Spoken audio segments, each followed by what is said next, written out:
एक समय की बात है। एक नगर में धर्मकेतु नाम का एक ब्राह्मण रहता था।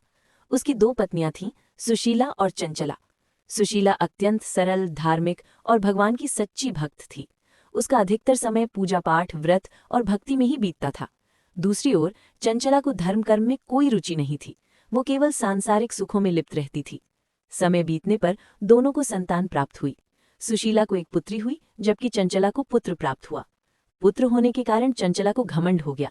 वो अक्सर सुशीला को ताने मारती और कहती, इतनी पूजा पाठ करने के बाद भी तुम्हें केवल बेटी मिली और मुझे बिना कुछ किए ही पुत्र मिल गया।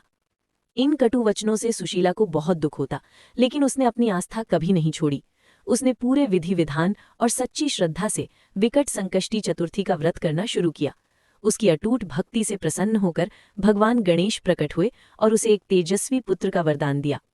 कुछ समय बाद धर्मकेतु का निधन हो गया और दोनों पत्नियां अलग अलग रहने लगीं। समय के साथ सुशीला का पुत्र बड़ा होकर अत्यंत विद्वान, गुणवान और धर्मपरायण बना। उसके घर में सुख, समृद्धि और खुशहाली का वास हो गया। वहीं चंचला का पुत्र आलसी और अवगुणों से भर गया। ये देखकर चंचला के मन में ईर्ष्या और जलन बढ़ने लगी। एक दिन ईर्ष्या में अंधी होकर उसने एक बड़ा पाप कर दिया। उसने सुशीला के पुत्र को कुएं में ढकेल दिया। लेकिन कहते हैं, सच्ची भक्ति की हमेशा रक्षा होती है। सुशीला के व्रत और भगवान गणेश की कृपा से स्वयं गणेश जी ने उसके पुत्र की रक्षा की और उसे सुरक्षित बाहर निकाल दिया। जब चंचला ने ये चमत्कार देखा तो उसे अपनी गलती का गहरा पछतावा हुआ। वो रोते हुए सुशीला के पास गई और उससे क्षमा मांगी। सुशीला ने बड़े हृदय से उसे माफ कर दिया और उसे सही मार्ग दिखाया।